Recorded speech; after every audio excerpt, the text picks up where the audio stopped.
현재 시각 8시 23분 향해 갑니다. 지금 보고 계신 머니슈 유튜브에서 라이브로도 시청 가능하니까요. 많은 시청 부탁드립니다. 그리고 다양한 정보 원하시는 분들은 카카오톡 채널에서 크존 검색하시거나 재테크존 앱 다운로드 받으시면 다양한 정보 확인해 보실 수 있으니까요. 이 부분까지도 참고해 보시기 바랍니다. 지금 최근 들어서 뉴욕 시장 분위기가 약간 달라진 상황이고 이 가운데 이제 트럼프 전 대통령 피격 사건까지 이어지면서 뭔가 좀 시장 불확실성은 또 한층 커진 것 같다는 생각이 드네요. 네, 그렇죠. 네. 예. 어제 뭐 우리 국내 언론도 트럼프 대통령의 유세중 그 피격 사건 굉장히 비중 있게 다뤘습니다만 네. 저 같은 경우는 보면서도 정말 그 현실감이 안 다가오는 게 이게 지금 영화인지 현실인지 어떻게 좀 아찔하죠. 예. 생각하기 힘든 상황이 예. 진짜 우리 눈앞에서 벌어지고 있고 우리가 당대에 또 살고 있습니다. 정말 일찌감치 회자되던 그 얘기들이 하나씩 현실로 드러나니까 겁이 나네요. 그 다음 수순은 진짜 전쟁인가 싶기도 하고 뭐 그런 상황인데 지금 정민앵커 말씀하신 대로 지금 이제 시장도 약간 뭔가 좀 분위기가 달라지는 와중에 저런 어떤 정치적인 그러게요. 변수까지 이제 들어오니까 당장 좀 막연하죠. 이게 예. 지금 어떤 식으로 시장이 전개되고 저 사건만 하더라도 어떻게 영향을 미칠지 네네네. 딱 잡히지는 않는 그런 상황입니다. 뭐 지금 평가 여러 가지 예측으로는 뭐 보수층은 결집하고 중도층도 트럼프 전 대통령으로 돌아설 수 있다 이런 얘기가 나오고 있는데 그건 사실 뭐 어디까지나 예측이다 보니까 그러니까요. 또 뚜껑을 네. 열어봐야죠. 예. 또 이제 월요일 또 시작해봐야겠네요. 바로 모셔보도록 네. 하죠. 디멘전 투자자문 투자부문 송세경 대표님 함께합니다. 어서 오세요. 어서 오십시오. 안녕하세요. 뭐 시장 얘기 전에 이 무더위에 어떻게 지내십니까 요즘? 예, 뭐 저희 딸이 고3이라 예. 딸 뒷바라지하면서 보내고 있습니다. 아니 그럼 송 대표님도 대치동에 계시는군요. 송 대표님도 대치동에서 그냥 시간을 많이 보내시고 배회하고 있습니다. 배회하고 계시나? 길거리 차 안에서 아유 참. 네. 그 도로 차 안. 예. 맞죠. 네. 그 아빠의 수고나 고생을 다 알아줄라나 모르겠다 나중에. 네. 딴 거 없어요. 저가 나중에 당해봐야 돼. 지 자식들한테. 아니 저기 네. 대표님 뭐 순서상 네. 우선 워낙에 뭐 충격적인 뉴스라서 트럼프 그러게요. 대통령의 피격 사건부터 여쭤봐야 되겠지만 그래도 지난주에 뭔가 뉴욕 증시에 살짝 색깔 변화가 있는 것 같아서 한번 어떻게 보셨는지 정리하고 가시죠. 예, 맞습니다. 지난주가 진짜로 변동성이 어마어마한 이게 시장에서 정말 기대했던 소비자 물가 지수가 예상보다 많이 하락하면서 큰 기대를 가졌었는데 시장은 의외로 매도세로 사실은 네. 대응을 했다는 것이 큰 의미가 있을 것 같고요. 또 반면에 이따 뭐 보겠지만 오히려 이제 로테이션에 대한 기대감 이게 이제 규모, 사이즈든 아니면 섹터 이 업종의 그러한 로테이션이 좀 본격적으로 시작되는 일종의 변곡점이 아닌가라는 기대. 아직은 뭐 이틀밖에 안 네, 지나서 네. 이번 주를 좀 지나봐야 되겠지만 오히려 그것은 좀 건전한 일정 부분의 그런 변화일 수 있어서 그건 좀 충분히 이따가 같이 논의하면서 한번 네. 지켜볼 필요가 있을 것 같습니다. 예, 그 트럼프 전 대통령 그 연설중 피격 사건 이 부분은 금융시장이라든지 아니면 그 트럼프 전 대통령의 당선 가능성이 어느 정도 영향을 미칠 거라고 보세요? 뭐 일단 뭐 사실 테러에 대해서 이것을 투자와 연결하는 게 참 좀 그 뭐랄까 그렇죠. 예 불편한 예, 예. 얘기긴 그렇죠. 하지만 예. 어쨌거나 시장에 드러난 것만 놓고 보면 말씀 주신 대로 베팅 시장에서는 트럼프의 당선 확률이 급등을 했습니다. 안 그래도 높았었는데 60%대에서 70%까지 네. 급등을 했고요. 어제 제가 봤어도 정말 인상 깊은 두 가지 사진. 하나는 그 피격 직후에 그 단상 밑으로 꿀려서 이렇게 그 상당히 좀 고통스러워하는 표정. 네, 네. 그 다음에 단상을 내려오면서 영웅적인 모습. 예. 그 두 사진이 아마 11월까지 엄청나게 도배가 될 거고요. 좀 드라마틱했죠. 사실. 이건 누가 그렇게 정말로 냉정하게 표현했던데 이거는 아무리 돈을 들여도 만들 수 없는 그럼요. 그 소위 이제 선거 포스터를 얻은 거라서 그렇게 놓고 보면 이제 트럼프의 당선 확률이 높고 이것이 결국은 시장에 지금 당장 영향을 미치는 거는 엄청난 혼란이기보다는 지금 당장 보면은 선물 시장에서나 그러니까 네. 뭐 그 환율 시장에서는 큰 반응을 하고 있지는 않는 것 같습니다. 유일하게 지금 반응을 하고 있는 건 미국의 10년물 국채가 좀 올라가고 있더라고요. 결국은 국채 수익률이 좀 오르더라고요. 유일하게 지금 맞아요. 조금 변동을 하고 있는 건 예. 미국의 10년물 국채 수익률이 오르고 이것은 결국 트럼프의 적자 예산이 시장에 영향을 줄 것이라는 것이 그나마 시장에 반응되는 것이라고 봐야 될 것 같고요. 조금 이제 길게 놓고 보면 트럼프의 수혜를 받고 네. 피해를 받는 분야에서의 그 갈라짐, 대표적으로 전에도 한번 보여드렸던 것 같은데 트럼프가 당선되면 중국과의 그런 관계가 더 심하게 악화될 것이기 때문에 결국은 중국의 밸류체인, 소위 서플라이 체인을 많이 갖고 있는 기업들이 그 미국 자국 내에서 뭔가 그 서플라이 체인을 갖고 있는 기업들에 비해서 그 상당히 좀 그 부진한 모습, 상대 성과가 부진한 모습, 이런 현상들이 앞으로 하반기에도 좀 더 강화될 수는 있다는 것은 기억해 둘 필요가 있을 것 같습니다. 네, 여기다 뭐 관세 이슈에다가 또 반이민 정책까지 더해지면 인플레이션 압력 높아질 수 있다는 얘기도 나오는 거잖아요. 맞습니다. 사실은 트럼프가 되면 내년 시장은 진짜로 뭐랄까 암중무색해야 될 확률이, 일부는 트럼프의 전 집권 때 오히려 걱정했지만 시장은 상당히 좋게 끝났거든요. 그렇죠, 예. 그것에 대한 기대를 하고 있지만 그 사이에 또 워낙 지금 8년 동안 부채가 엄청나게 늘었기 때문에 네. 그 트럼프의 초기하고 똑같이 대응하기는 좀 어려움이 분명히 있을 거다, 이렇게 저는 개인적으로 생각합니다. 트럼프 일기 때의 그 경험이나 그 트럼프 대통령 시절에 취했던 정책 방향 뭐 이런 걸 갖다가 2기에서 그대로 이어진다고 보기에는 너무 지금 상황이 그때와도 다르고 그렇죠. 그렇지 않을까요? 맞습니다. 그러니까 매크로 상황이나 미국의 재정 정책, 네, 재정 네. 상황이나 이런 것들이 지난 8년 동안 그 사이 코로나도 있었고 예. 엄청난 변화가 있고, 근데 결정적으로는 결국은 트럼프의 캐비넷이 누가 되느냐, 그렇죠. 내각이 맞아요. 누가 되느냐가 제일 네, 중요할 것 같고, 네. 적어도 뭐 그 당시에 무역을 관장했었던 분이 만일 이제 뭐 우리를 따지면 재경부 장관이 된다거나 이랬을 때는 이 약달러 정책을 상당히 고수하더라고요. 그래서 그런 것들이 벌어진다면 저는 오히려 개인적으로는 오히려 이제 미국장의 강세가 좀 마무리되고 이 신흥국에 오히려 새로운 지난 십몇 년간 고생했던 신흥국에 오히려 기회가 생길 수 있지 않을까, 개인적으로 그런 생각도 좀 해보고 있습니다. 네. 지난주 국가별 수익률을 놓고 봤을 때는 이제 미국 뉴욕 증시가 시장 상승을 이끌었던 이제 M7이라고 하죠. 예, 빅테크 예. 관련주들이 좀 상승 랠리를 멈추면서 오히려 중성주 쪽으로 온기가 확산되는 분위기였고, 그에 따라 국내 증시 쪽에서 오히려 좀 하방 압력이 좀 있었던 것 같은데. 맞습니다. 국가별 그래서 수익률을 좀 보면 좋을 것 같아요. 지난 한 주를 딱 보면 모든 예. 것은 금리가 갈랐다. 금리.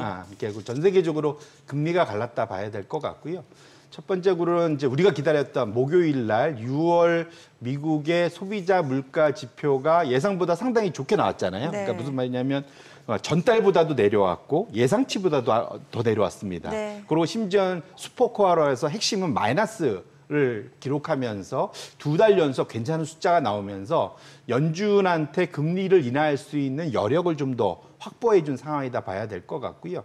그러다 보니까 그날 금리는 확실히 급락, 정말 많이 빠졌죠. 예. 그러다 보니까 시장에서는 오히려 이미 선제적으로 금리를 내리기 시작했던 나라들의 주가가 훨씬 좋았다. 그래서 아까 첫 번째 차트를 열어봐 주시면 스위스, 스웨덴, 캐나다, 여기가 다 1, 2, 3등이에요. 아, 금리 인하는. 예, 이게 이제 중앙은행들이 선제적으로 상반기에 예. 이미 금리 인하를 실시했었던 국가들이지 않습니까? 그렇죠, 예. 그러다 보니까 미국이 버티면 여기서도 추가 금리 인하하기 어려운데 이제 연준이 드디어 하반기에 금리 인하를 시작하면 더 할 수 있다, 여력이 생긴다라는 측면에서 스위스, 스웨덴, 캐나다가 상위권으로 포진이 됐고요. 반면에 미국의 빅테크가 오히려 그 경제 호재의 예. 증시 약재에 영향을 받으면서 기술주들 그 소위 매도세가 증폭되면서 원래는 목요일까지만 해도 대만 증시가 1등이었습니다. 네. 네. 그러다가 금요일 날 이제 조정받으면서 중위권으로 내려왔고, 우리는 좀 미리 조정받으면서 우리하고 나스닥백이 제일 최하위권으로 좀 밀려 내려앉는 그런 모습으로 결론적으로는 금리 시장이 그 전 세계 증시를 좌우했다 보셔야 될 것 같고요.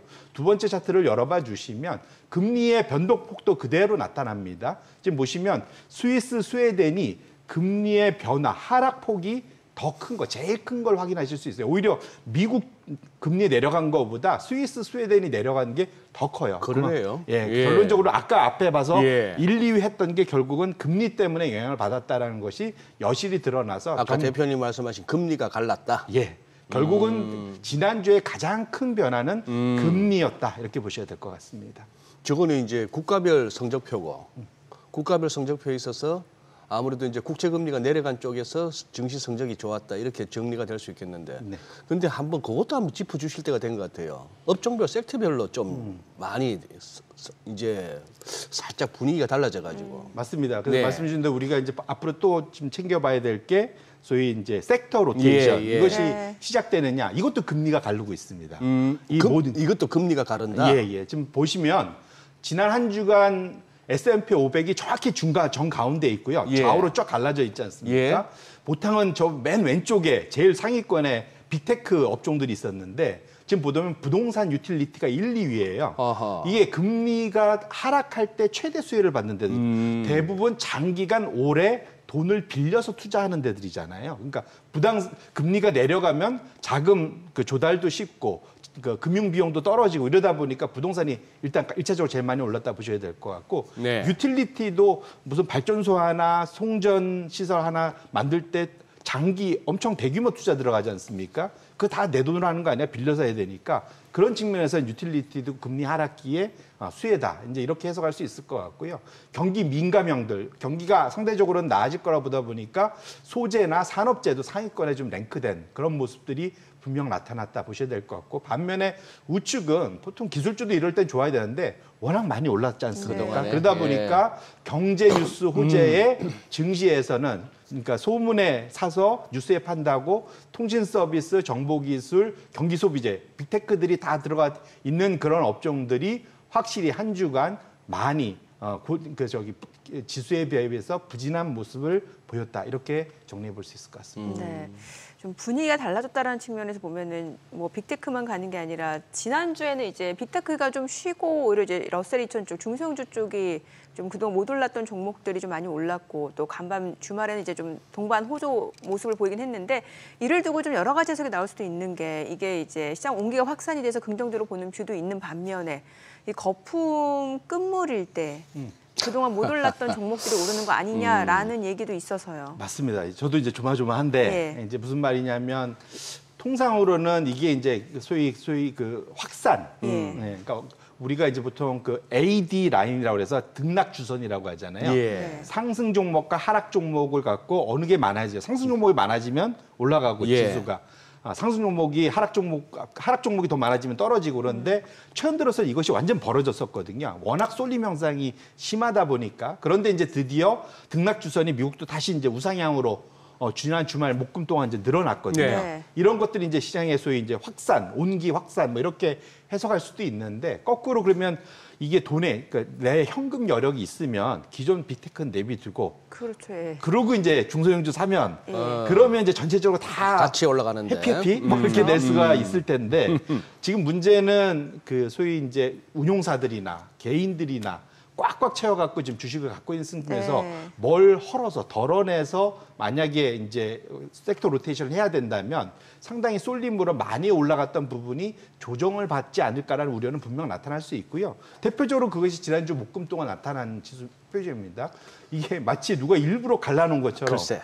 소형주는 이게 예. 이렇게 일부러 그리기도 어렵습니다. 예. 소형주는 목금 사이에 이렇게 올라가면서 사실상 거의 6% 이상 올라갔고 오히려 지금 대형주 S&P 500이나 나스닥 100 기술주의 대표주는 보합선 사실은 좀 올라갔다 지금 다 떨어져 갖고 나머지 이틀간은 마이너스로 끝났거든요. 예. 그리고 금요일도 사실은 회복을 쫙 보이려다가 예. 한 반 정도 빠져서 그러게요. 이제 마무리가 됐잖아요. 그런 측면에서 놓고 보면 확실히 목금 동안 앞으로 전반적으로 좀 변화가 있지 않을까라는 기대감을 분명 가질 수 있을 것 같고요. 이게 그 다음에 보시면 사이즈를 보려면 제가 소형주만 보여드렸는데 다음 차트를 보시면 초소형주라는 게 있습니다. 초소형주? 마이크로 캡이라고 예. 이제 러셀 2000에서도 작은 1000개랑 시가총액에서 제일 작은 거 1000개 합친 예. 게 이제 마이크로 캡이라는 건데 초소형주는 지난주에 8% 이상 올라갔어요. 한 주에.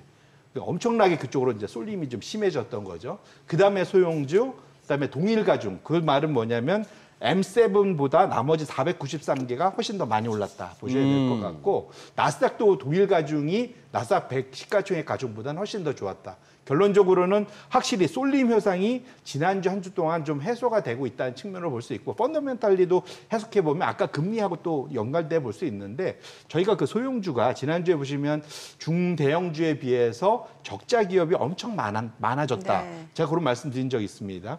이 기업들이 금리가 떨어지면 아무래도 부채에 대한 부담이 줄어들잖아요. 그러니까 그런 측면에서 초소형주나 소형주가 상대적으로 이런 레버리지, 그러니까 부동산과 소형주가 올라가는 것은 결국은 금리 하락의 최대 수혜가 되기 때문에 이런 현상이 나타나는 거다 보셔야 될 것 같습니다. 예. 저기 지난 금요일 날 주말에 CPI에 의해서 생산자 물가지수도 나왔는데 네네. 수치 자체는 전달보다 올라가고 저는 더더욱이나 전월치를 갖다가 또 상향 조정을 했더라고요. 뭐 5월 달에는 마이너스 0.1%인가 뭐 그래 놓고 갖다가 플러스 0.1인가 2로 돌리고 아니 이러면 매달 그 지표 보고 거래할 수밖에 없는 시장인데 데이터를 갖다 자꾸 한 달 만에 발표하면서 이렇게 완전 플러스 마이너스가 바뀌는 정도로 발표를 해버리니 혹시 PPI가 저렇게 나온다면은 저 부분은 어떻게 보십니까? 지금 6월까지는 그런 대로 인플레는 좋았다라고 했는데, 예, 결국은 지난 한 주간 물가 지표가 예, 병주고 약주고 병주고 약주고 둘 다 했습니다. 근데 약을 먼저 받고 약을 병을 먼저 나중에 주고. 받아갖고 그게 좀 걱정되긴 하는데 먼저 소비자 물가부터 잠깐 먼저 네, 보시면 이 확실히 그 연준이 원하는 사실 슈퍼코어라는 말을 저도 처음 알았는데 이 파월 때문에 알게 된 거지 않습니까? 슈퍼코어, 그러니까 초근원 서비스 물가 결국은 소위 식품, 식료품, 그다음에 에너지, 주택 다 빼고 서비스만 그러니까 인건과 연동돼. 근원에서 아예 주거비까지도 빼버린 게 슈퍼코어. 예, 그러니까 거의 인건비하고 다 연동돼 있는.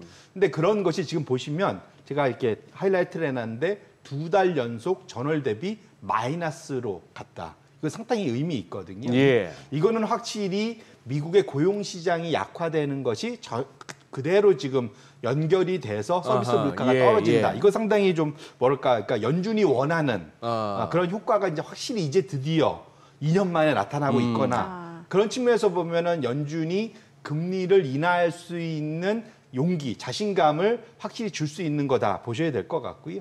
그 다음에 그래서 그러다 보니까 이틀 동안 그러니까 연준이 금리를 인하할 수 있는 기대감, 워낙 그 사이 김치국물 많이 마셨었는데 예. 이게 한때는 뭐 6, 7번 예상하다가 한 번까지 내려갔다가 지금 2번을 확실하고 2.5니까 거의 3번도 혹시 되지 않을까라는 이제 기대가 지금 다시 살아나고 있습니다. 이게 이제 소비자 물가 지표 발표된 이후에 이제 나오는 거고 이것이 언제 시작될 거냐? 그러면은 9월, 11월, 12월 3번 하면 쭉 하면은 이제 사실 3번이 가능하잖아요.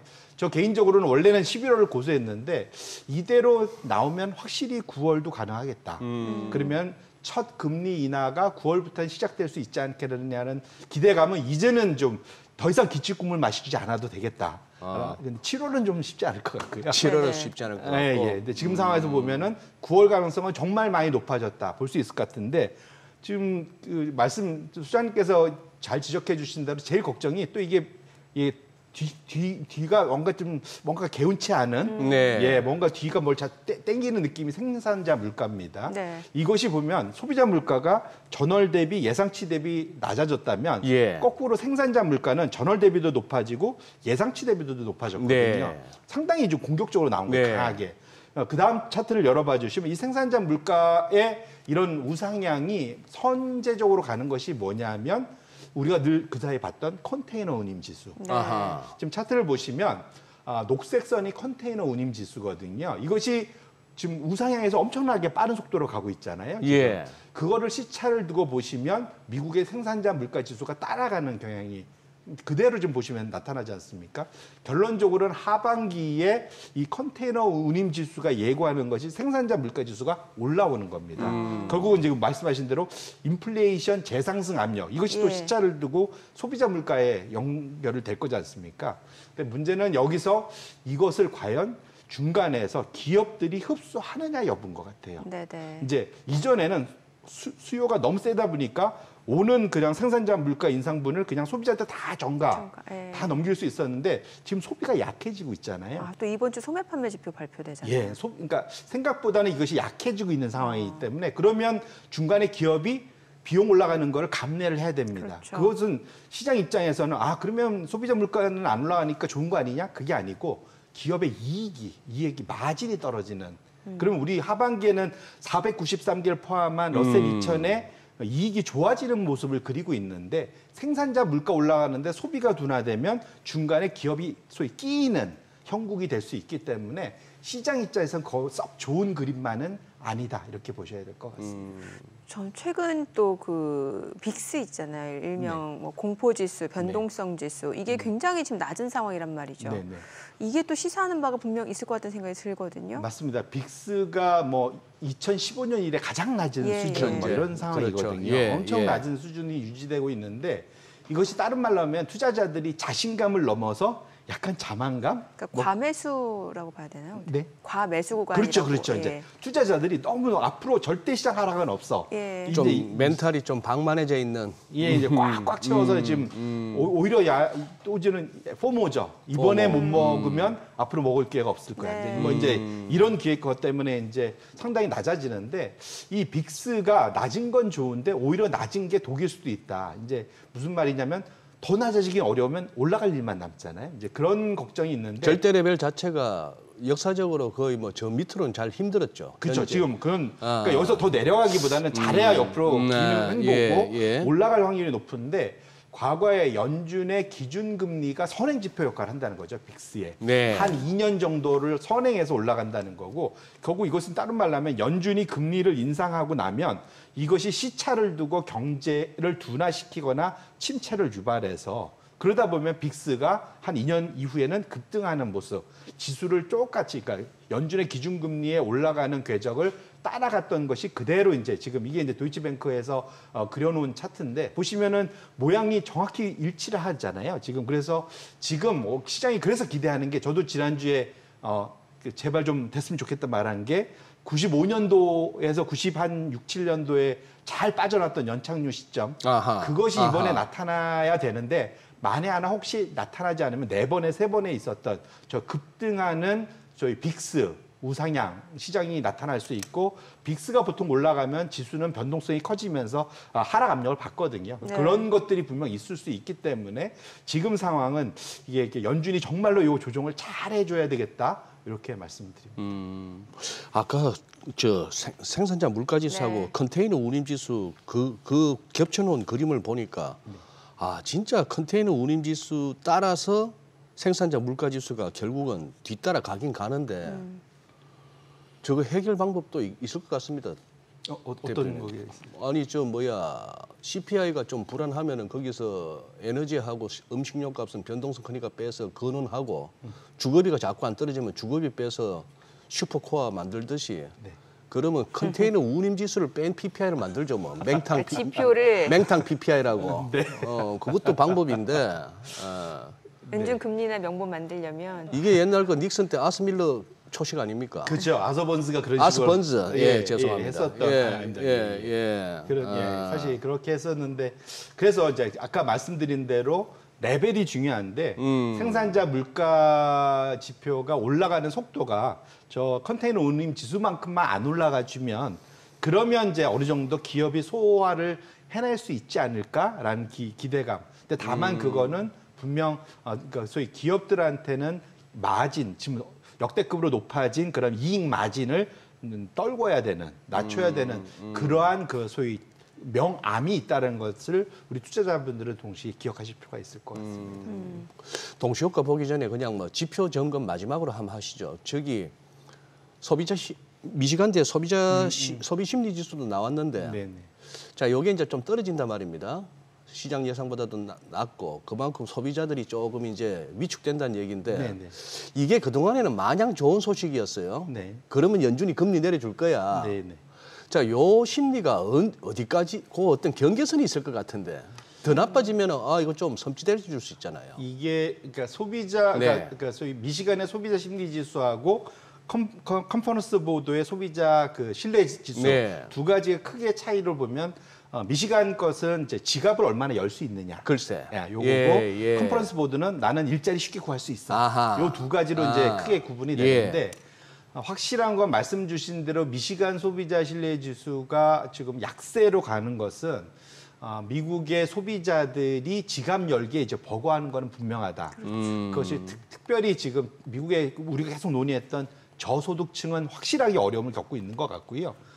왜냐하면 최근에 신용카드 대출이 저소득층은 빠르게 늘어나는 게 좀 나타나고 있습니다. 네. 결론적으로는 이것이 하반기로 계속 지속될 수가 없는 상황이기 때문에 이것이 혹시 이제 중산층까지 연동이 되면 확실하게 미국의 소비가 급격하게 둔화되는 모습을 나타낼 수 있어서 말씀 주신 대로 이것은 그렇게 되면 이것이 연착륙, 과열을 막는 게 아니라 침체를 막으려고 사실은 금리 인하를 해야 되는 그 저희가 전에 봤듯이 금리를 인하하는 이유가 중요하다고 그랬잖아요. 네네. 그래서 이것이 과열을 막는 그 금리 인하여야 되는데 연착륙도 하는 보험성.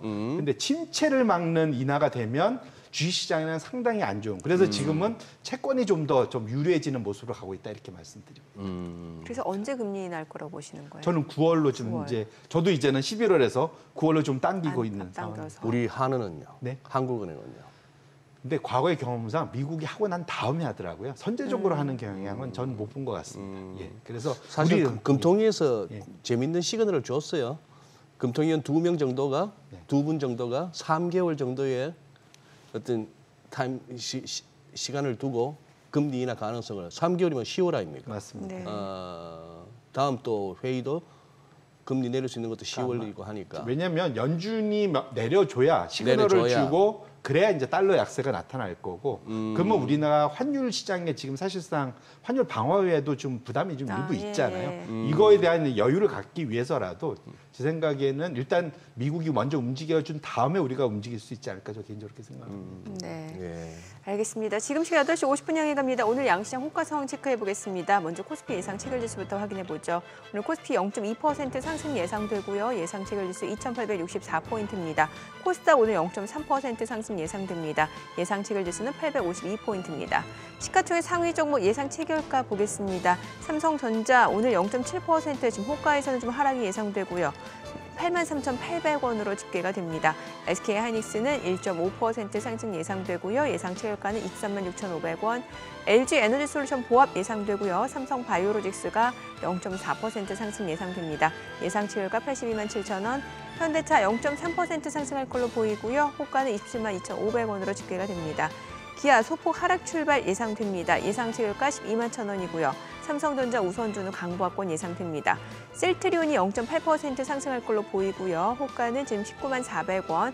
KB금융 1.6% 상승 예상됩니다. 예상 체결가 88,400원이고 포스코홀딩스도 1.4% 상승 예상되고요. 호가는 397,500원으로 집계가 되고 있습니다. 코스닥 시가총액 상위 종목 예상 체결가도 보도록 하겠습니다.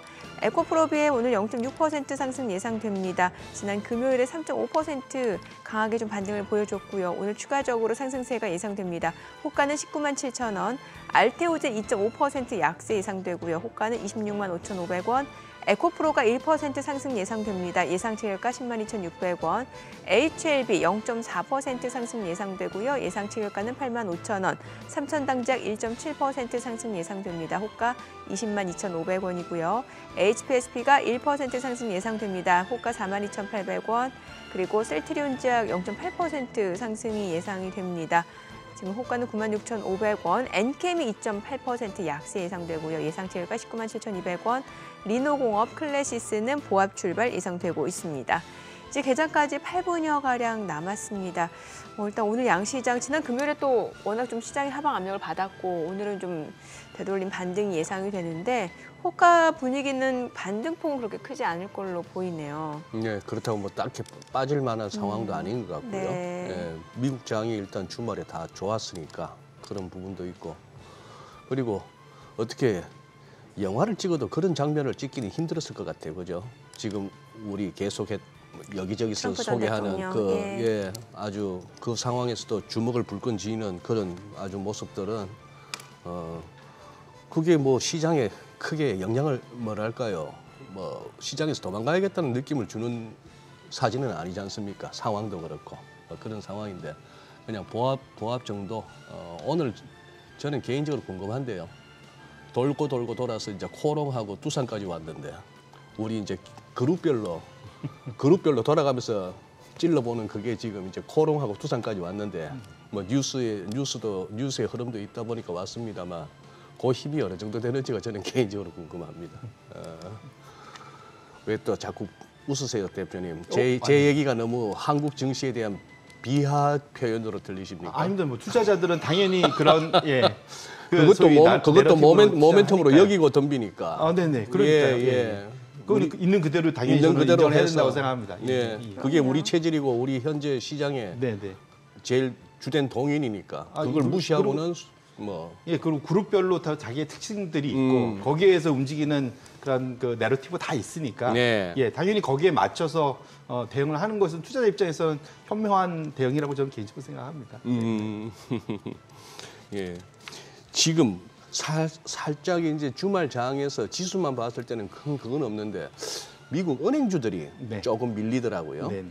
이번 주 또 주요 금융주들 실적 발표도 있잖아요. 발표도 있고. 예, 확실히 그 이번에 미국 그 금융주들에서 나온 것을 짧게 보면 네. 결론적으로는 IB 투자은행 부분, 예. 네. 그 결국은 채권 찍어내고 주식 찍어내고 이걸 도와주는 분야에서는 상반기가 워낙 좋았거든요. 네. 워낙 신용 채권 발행들이 많았습니다. 그러다 예. 보니까 그쪽이 예상보다 훨씬 돈을 많이 벌었거든요. 예. 반면에 소비자 부분, 어. 소비자 대출 부분은 둔화됐거든요. 예. 예, 이게 분위기가 안 좋고 딜컷이라고 그래갖고 연체율도 많이 늘어나고 이런 것들이 기본적으로는 앞으로 소비자 부분이 좀 지속적으로 좀 안 좋아지겠구나. 근데 뒤로 가면 지금 역대급으로 낮아진 신용 스프레드 이것이 그 트리플 C 쪽은 이미 좀 올라가기 시작했고 지금 더블 B나 그 아래쪽 그 중간쯤 되는 부분들이 버티고 있는데 하반기 가면 결국 이것이 따라 올라가지 않겠냐라는 걱정들이 분명히 있거든요. 그래서 그런 것들 때문에 상반기보다는 하반기에 대한 전망이 금융사들이 강하게 못 내주다 보니까 그러다 보니까 우리가 아시겠지만 호실적에 불구하고 전망이 불투명해지면 주가가 많이 떨어지지 않습니까? 그게 전형적으로 나온 것이다 보셔야 될 것 같고 그러다 보니까 웰스파고나 JP모건이나 이런 데들의 주가가 좀 시티나 뭐 이런 데가 좀 주가적으로 전반적으로 좀 조정을 받는 모습들이 나타난 거라고 보셔야 될 것 같고 결국은 이것이 우리가 거기서 얻을 수 있는 거는 하반기에 미국의 소비자 부분의 둔화가 확실한 거고 이것이 얼만큼 빠르게 내려갈지 그리고 연준의 금리 인하가 빨리 와서 이것을 잘 어느 정도 좀 막아주는 모습 이것에 소위 이제 시차 없이 잘 될 거냐가 상당히 하반기에 관건이 될 거다 이렇게 말씀드립니다. 어찌됐든 지금 현상만 놓고 봤을 때는 뭐 그동안 엔비디아 쏠림 현상이라든지 주요 빅테크에 대한 관심이 약간은 지금 완화되고 있는 상황이잖아요. 네네. 그럼 이럴 때 투자자들은 어떤 전략이 좋은 거예요? 지금 우리는 그러니까 한 8년, 9년째 예. 결국은 미국의 빅테크에만 투자를 했으면 이보다 더 좋을 수는 그렇세요. 없었습니다. 그렇죠. 맞아요. 예. 예. 지금 원래는 대충 코로나 전에 마무리가 될 거라고 생각을 했는데 네. 코로나 때 엄청난 돈을 풀어대면서 예. 다시 한번 이제 빅테크가 레벨업되는 예. 지금 그러면서 지금 이제 한 9년째 네. 지금 오고 있는데 근데 과연 이런 것이 쏠림 현상 지금 미국의 상위 10개 종목의 S&P 500에서 차지하는 비중이 37% 역대급으로 좀 올라가 있잖아요. 네. 근데 이것이 정상이냐? 그럼 지난 한 5년간 놓고 보면 이거는 정상적이진 않고 이례적인 거다라는 게 이제 결론이고요. 지금 S&P 500 중에 S&P 493개, 그다음에 S&P 7개. 이걸 분기에 한 번씩 왜냐면 7개 안에 들어왔다 나왔다들 할 거잖아요. 그러면 그렇게 분기에 한 번씩 상위 7개들을 엮어내서 투자하고 그다음 또 한 분기 넘어가서 또 7개를 새롭게 선정해서 투자하고 7개에 들어오는 것들만 그러니까 최상위에 투자를 했을 때 나머지 493개하고 2개에 투자한 지수를 지금 시뮬레이션을 한 건데 예. 결론적으로는 493개에 투자한 것이 7개에 투자한 거보다 연평균 0.8%포인트 더 좋더라. 일반적으로 그게 더 좋더라는 거고요. 아니 그 똘똘하다던 7개를 골라가면서 그렇게 잽싸게 눈치 빠르게 것이, 했는데도 예, 그게 한 거보다도 확실하게 494개가 평균적으로는 더 좋더라는 말씀이고요. 오호. 그런데 이례적으로 493개보다 7개가 좋은 때가 있었는데 네. 그게 1995년부터 2000년까지의 6년간 그때 보면 447% 7개는 올라가고 나머지가 한 250% 올랐거든요. 거의 2배 정도 올랐죠. 근데 지금 2016년부터 현재까지 9년 동안 지금 S&P 7개가 지금 440% 올랐어요. 지금 나머지 493개가 177% 올랐거든요. 결과적으로 지금이 또 사실은 좀 이례적인 구간이다. 근데 역으로 말하면 이것이 완전히 이제 구조적으로 바뀐 거냐? 그렇지는 전 개인적으로 않아 보이고 지금 상황은 쏠림 현상이 어느 정도는 서서히 마무리돼 가는 국면이지 않을까? 과거의 경험상. 그렇게 놓고 본다면 지금 정도에서는 그 지수 전체 시가총액으로 투자하는 것보다는 이제는 좀 상대적으로 동일 가중이나 이런 것들로 좀 포트폴리오를 좀 다각화, 다변화할 필요가 분명 있다라고 좀 말씀을 드리겠습니다. 그래요? 나라별로는 어때요? 그동안 사실 미국 뉴욕 증시 그것도 나스닥 쪽으로 관심이 쏠릴 수밖에 없었는데 신흥국은 굉장히 저조하다 보니까 조금 관심에서 멀어지고요. 지금은 어떨까요? 제가 이제 그때 아까도 모두에 제일 처음 말씀드린 대로 결국은 연준이 금리를 인하하기 시작하면 달러가 약세가 되고 그것은 미국 시장보다는 미국에서도 소외받았던 중소형주로 가고 오히려 신흥국, 그다음에 글로벌리 그 다각화가 최근 한 9년간은 실패했었는데 이제 글로벌 다각화, 지역 다각화가 본격적으로 효과가 있지 않을까라고 생각을 하는데요. 지금 차트가 우리가 지금 잘 아는 아마 해외 투자를 하시는 분들은 잘 아는 스파이, S&P 500과 EEM, 아이셔에서 있는 EM이 이제 신흥국 대표적인 ETF입니다. 두 개의 이제 그 소위 상대 성과를 표시하는데 위로 올라가면 신흥국이 양호한 거고요. 아래로 내려오면 미국이 양호한 겁니다. 신흥국이 저조하고. 근데 이게 돌아 26년 만에 지금 그 옛날 수준으로 다시 돌아왔다는 거죠. 1999년도 수준까지. 네. 그러니까 최근 사실은 한 13년은 미국이 확실히 좋았고요. 그전 13년은 우리나라를 포함한 신흥국이 훨씬 좋았습니다. 그때는 중국, 브라질 뭐 이런 데가 엄청나게 올랐었거든요. 결론적으로는 지금 장기 달러, 강달러 시대, 미국 예외주의 시대가 어느 정도 이제 연준이 금리를 인하하면서 어느 정도 좀 조정이 될 가능성이 좀 있지 않을까 저 개인적으로 좀 생각을 하고 있고 실제로 올해 들어서 좀 사실은 그 신호가 좀 나오고 있습니다. 이게 이제 다음 차트를 열어봐 주시면 지금 아까 그거를 지금 한 1년 사이로 좁혀놓은 겁니다. 보시면 아까 신흥국 저조가 쭉 내려오다가 올해 들어와서 보시면 확실히 옆으로 횡보하는 게 나타나잖아요. 이게 지금 보시면은 그 소위 신흥국 아까 EEM 안에 들어가 있는 ETF 안에 들어가 있는 지역별 국가별 비중을 보시면 중국, 대만, 인도, 한국, 브라질. 비중 얘기 저희 좀 개장하고 좀 들어봐야 될 것 같습니다. 오늘 국내 증시 흐름 확인해 보죠. 개장합니다.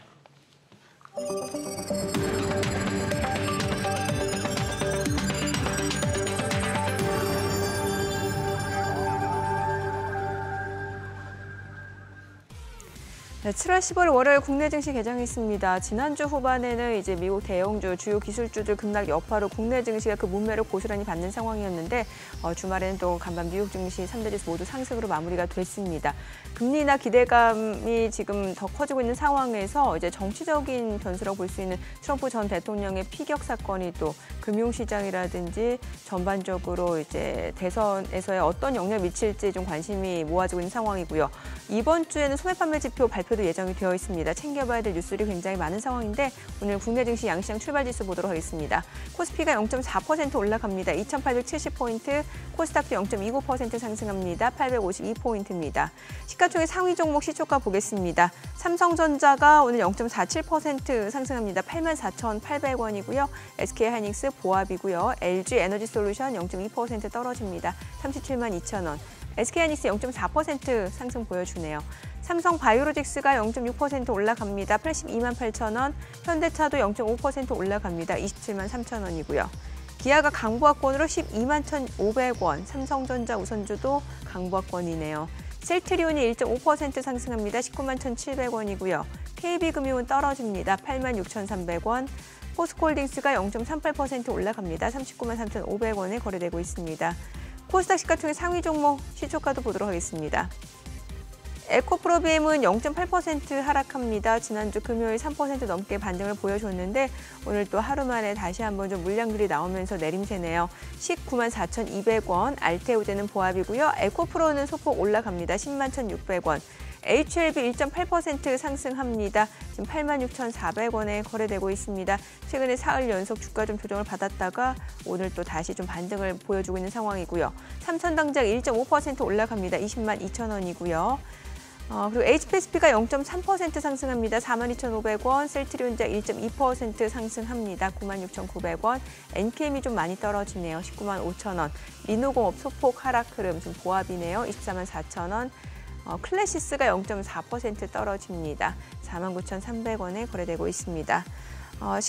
오늘 시장 대비 지금 상승을 보여주고 있는 섹터라든지 종목들 또 특징주 좀 체크를 해보도록 하겠습니다.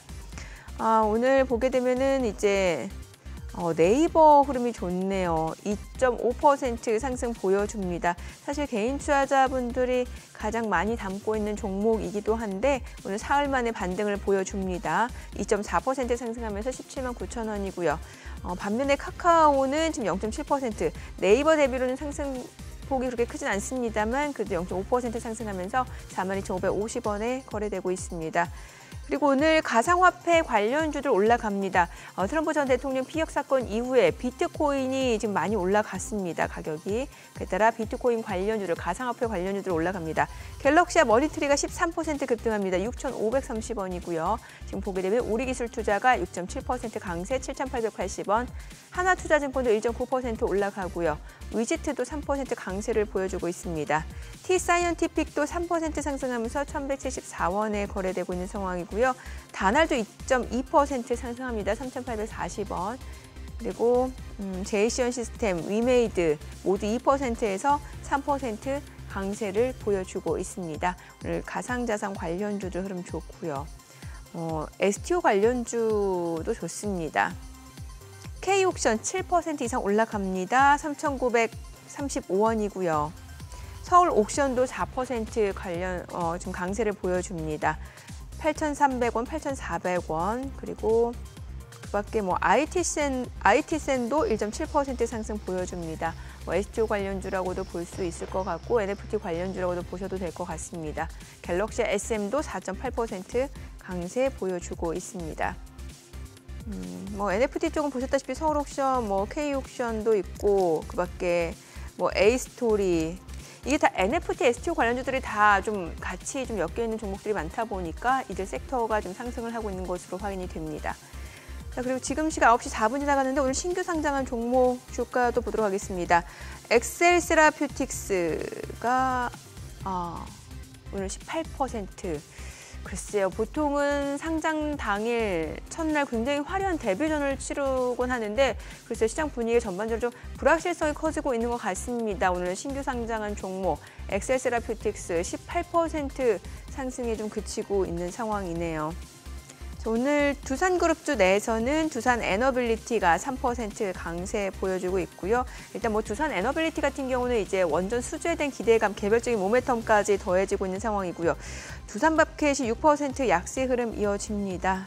지금 지배구조 이슈가 있는 상황에서 최근에 지난주에는 좀 상승을 보여줬고 오늘 지금 지난 금요일에 상승분을 하루 만에 좀 반납하고 있는 상황입니다. 반면에 두산 우선주가 8% 강세고 두산은 좀 떨어지고요. 두산 로보틱스 약보합권이고요. 두산 그룹주 내에서는 개별 종목 그런 모멘텀에 따라서도 희비가 엇갈리고 있는 것으로 보여집니다. 지금 시각 9시 5분 지나갑니다. 수급 상황 체크해 보도록 하겠습니다. 오늘 유가증권 시장에서는 개인과 기관이 삽니다. 각각 294억 원, 215억 원 순매수고요. 외국인은 553억 원 매도 우입니다. 코스닥에서 개인 투자자 순매수 보여줍니다. 435억 원 순매수, 외국인과 기관은 각각 265억 원, 114억 원 매도 우위를 나타내고 있습니다. 환율 체크해 보도록 하겠습니다. 지난주 금요일 오후 3시 30분 기준으로 저희 좀 알려드리고 있는데 달러 환율은 1원 90전, 1원 85전 하락한 1,377원 90전에 지금 현재 흐름 이어지고 있습니다. 환율 자체는 좀 떨어지고 있는 상황이고 시장 반등폭 제한적인 상황이네요. 예. 지난주 주말에 1,379원에 근처에서 마감하고 또 요즘 헷갈리셨잖아요, 그죠? 네. 저기 뭡니까? 우리 시간으로 새벽 2시. 네. 그러다 보니까 이게 그거 하고 예. 그다음에 새벽까지 이어지는 NDF 시세까지만 그렇죠. 3개 정도를 체크해야 되는데 마지막 NDF 시세는 한 75원 정도였습니다만 막상 개장하니까 79원이고 지금 문제는 거래가 거의 체결 안 되네요. 비드오퍼가 쭉 서로 벌어져가지고 네네네. 딜러들도 모르겠나 봐요. 이게 달러를 사야 되는 상황인지 그렇죠. 팔아야 되는 상황인지 예. 그냥 멀찌감치 서서 뭐 그러니까 체결이 잘 안 되고 있는 그런 상황이 됐습니다. 야 어떻게 지금 대표님 개장 초 흐름 어떻게 보십니까? 우리 반도체는 괜찮아 보이는데 지금 뭐 정중동 아니겠습니까? 정중동. 왜냐면 아직 이벤트가 어떤 방향으로 튈지는 결국 미국장이 열려봐야 알지 않겠습니까? 그러다가 오늘 일본이 쉬니까 증시가 쉬니까 그렇죠. 지금 달러엔 환율은 제법 밀렸는데 네네네. 지금 한 이틀 연속 개입한 거 아니냐 네네. 이런 상황이 돼서 158엔대 초반이다 보니까 이게 162엔 근처까지 갔던 놈이 여기까지 내려왔으니 근데 지금 일본 장은 안 열렸습니다만 니케이 자체는 선물은 뭐 나쁘지 않네요. 강보합이고 네. 그런 상황이 되었습니다. 아까 이거 말씀 중에 또 이거 지수 마이너스로 가나 어쨌거나 아까 하시던 말씀 마저 한번 듣고 싶은데 네. 그래서 뭐 이게 워낙 이제 그 우리나라 시장이 또 장기간 또 헤매다 보니까 이게 이제 서학개미가 어마어마하게 많이 들었잖아요. 맞아요. 가장 최근에 제가 체크해봤을 때 126조 원 해외 나가 있는 와. 예. 아. 그래서 지난 5년 사이에 5배인가 7배인가 뭐 이렇게 늘었더라고요. 보니까 엄청나게 늘었는데 이것이 이제 워낙 미국이 나홀로 강세를 보이다 보니까 그랬습니다. 근데 기대감을 갖게 하는 게 확실히 올해 들어와서는 지난 13년간 내리 예. 신흥국이 저조하다가 예. 올해 들어와서는 좀 이게 짧은 기간이긴 하지만 13년 중에서 지금 6개월 보고 있으니까 이게 뭐 바닥을 잡았다라고 이제 자신 있게 말할 수는 없지만 지금 보시면 여기에 그 소위 비중으로 보면 중국, 대만, 인도, 한국, 브라질 비중으로 보면 25% 둘이 한 19% 정도, 우리나라가 이제 한 12% 비중을 갖고 있는데, 그 MSCI 신흥국 지수 안에 지금 이게 들어가 있는 겁니다. 근데 수익률을 보시면 항생이 연초에 7%, 대만, 인도는 뭐 압도적이죠. 미국보다 앞섰으니까. 대만이 33%, 인도가 11%. 지난주 조정 봤어도 뭐 이 정도 올라갔고, 우리나라도 어쨌든 연초 이후에 지금 최근 한 달 뭐 반 정도가 좋긴 했지만 한 7%. 결론적으로는 십시일반으로 상위 4개 그 지역 나라들의 주가 수익률이 호조를 보이면서 지금 미국 시장에 맞서서라는 표현은 그렇지만 어느 정도 이제 유사한 성과를 보이고 있기 때문에 여기서 이제 달러가 약세로 돌아서고 미국에서의 그런 성과가 좀 둔화될 거라고 생각한다면 그쪽에서 자금이 빠져나올 수 있는 그러한 변곡점으로 서서히 가고 있는 거 아닌가? 이런 저 개인적으로 약간은 바람 섞인 기대를 좀 해보고 있다 이렇게 말씀드립니다. 아까 지금 저거는 이제 최근 걸 갖다 좀 현미경을 들이대서 보신 거고, 요 앞에 슬라이드가 조금 큰 그림이었는데, 저건 직관적으로 봤을 때 이제 신흥국이 좋은 쪽으로 돌아설 수밖에 없다는 직관을 주는 차트예요 지금. 예, 사실 저도 2020년도 아마 여기 제가 첫 방송 출연했을 때 그쯤이었는데 저는 그때가 거의 바닥이라고 생각했거든요. 신흥국이 저조했던 게. 이제 미국에서 빠져서 한국으로 와야 될 때가 되지 않았을까? 또 내지는 아시아권으로 와야 될 때가 되지 않았을까 생각을 했는데 코로나 직후에 미국이 어마어마한 돈을 풀어대면서 사실은 그것이 좀 더 확장이 지난 3년간, 4년간 더 된 거거든요. 근데 이제는 이제 미국이 드디어 금리를 되돌리려고 하고 있는 상황이다 보니고, 그다음에 그렇게 보면 달러의 좀 강한 강세가 상당 기간 오래됐기 때문에 여기에 대해서 일종의 되돌림 현상도 분명 있을 수 있는 그런 구간으로 서서히 가고 있는 거 아닐까 저 개인적으로 그렇게 생각을 해요. 저 그림만 봐서는 지금 이제 미국 쪽이 약간 이렇게 끝물일 가능성도 있다 하는 걸 갖다 보여주는 차트라고 볼 수 있겠습니다만, 여기서 미국이 끝이 아니야라고 할 것 같으면은 대선 이후에가 하나의 모멘텀이 될 수 있을 것 같은데요. 저기서 그죠? 그래 이래저래 이번 대선은 중요해졌네요. 그런데 결국은 지금 아마 트럼프가 되고 나면 재정 이슈가, 이건 꼭 트럼프만, 그러니까 미국뿐만의 이슈만은 아닙니다. 미국과 지금 프랑스 같은 경우도 이태리 마찬가지고 지금 그 소위 G7 내의 주요 국가들이 독일 같은 데를 제외하고 나면은 독일이나 스페인은 좀 많이 좀 좋아졌기 때문에 소위 이제 미국, 뭐 프랑스, 이태리 이런 데들은 지금 지난 8년간 어마어마하게 사실은 그 부채가 늘어났거든요. 네. 이 부담이 분명 영향을 미칠 수 있기 때문에 그런 측면에서 놓고 보면 확실히 좀 이제 미국이 서서히 이제 그 상승률이 둔화되지 않을까라는 기대를 할 수 이제 조심할 필요가 있을 것 같고요. 다음 차트를 보시면 제가 13번에도 갖고 왔는데 두 가지가 있는 것 같아요. 일단 수급과 밸류에이션. 항상 주가는 그걸 봐야 되지 않습니까? 네. 수급 측면에서 놓고 보면 지금 그 금융자산 중에 미국 가게 갖고 있는 비주식 자산.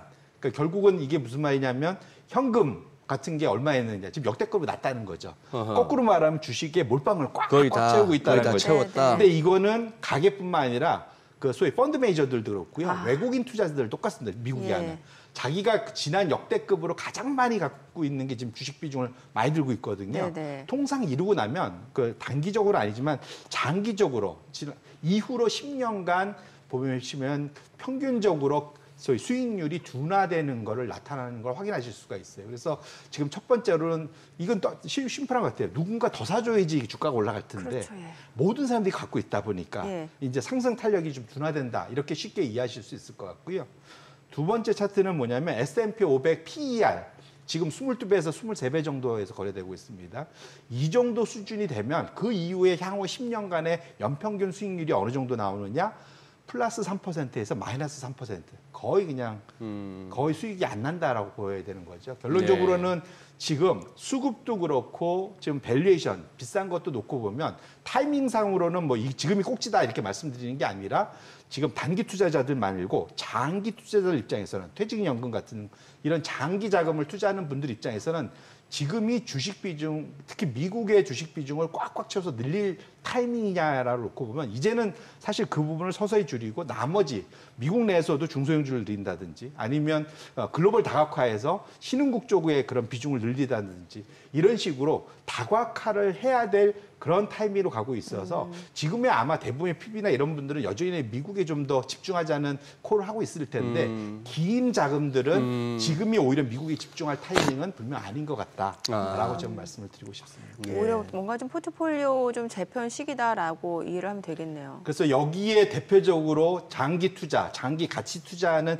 대표적인 분이 GMO라고 있지 않습니까? 네네. 글로벌 이제 그 세계적인 그러한 그 가치 투자 유명한 펀드인데 그 여기에서 향후 7년간의 연평균 자산군별 수익률을 달달이 발표를 합니다. 이게 GMO 들어가셔서 가입하시면은 저거 다 보실 수 있거든요. 그래서 돈도 안 냅니다. 공짜입니다. 돈도 안 내고? 네, 공짜입니다. 돈도 안 내고? 예. 근데 그 보시면 지금 미국의 그 장기 가치 투자의 대표적인 데에서 얘기하는 게 향후 7년간은 연평균 미국의 대형주 소형주는 마이너스.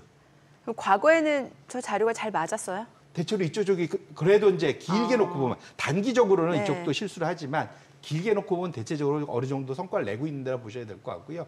반면에 지금 채권은 전반적으로 다 좋다. 주식 내에서도 오히려 신흥국을 더 좋게 보고 있잖아요. 이거는 아까 앞에서 우리가 봤던 그런 장기 흐름하고도 일맥상통하는 거다 보셔야 될 것 같고 금리가 내려가다 보니까 채권이 당연히 좋을 수밖에 없는데 채권 중에서도 좀 더 성과를 내려면 신흥국 쪽에 채권이 훨씬 더 성과가 좋을 거다라는 그 두 가지 관점. 이걸 보면 꼭 저만의 주장 아니고 미국 내에서도 저명한 그런 운영사에서 이런 얘기를 한다는 것들은 꼭 관심을 가질 포인트지 않을까 이렇게 말씀드립니다. 네. 지금 미국 동부 시간으로 8시니까 우리 이제 9시에 막 시작됐네요. 바이든 대통령의 특별 대담이 이제 시작했나 본데 저는 무슨 중대 발표가 있나 싶었더니 지금 CNBC 제목만 봐서 제목만 봐서는 정치판이 킬링필드가 돼서는 안 된다. 뭐 이 정도 메시지네요. 저는 저 사퇴하랍니다. 이런 소리 한번 하시나 싶었는데 그건 아니네요. 예. 알겠습니다. 오늘 내용 잘 들었습니다. 예, 고맙습니다. 고맙습니다. 고맙습니다. 오늘 들으신 내용과 관련해서 더 다양한 정보 원하시는 분들은 카카오톡 채널에서 크존 검색하시거나 재테크존 앱 다운로드 받으시면 다양한 정보 확인해 보실 수 있으니까요. 참고해 보시기 바랍니다. 최근 외국인 어떤 리포트 관심 있게 보는지 확인해 보겠습니다.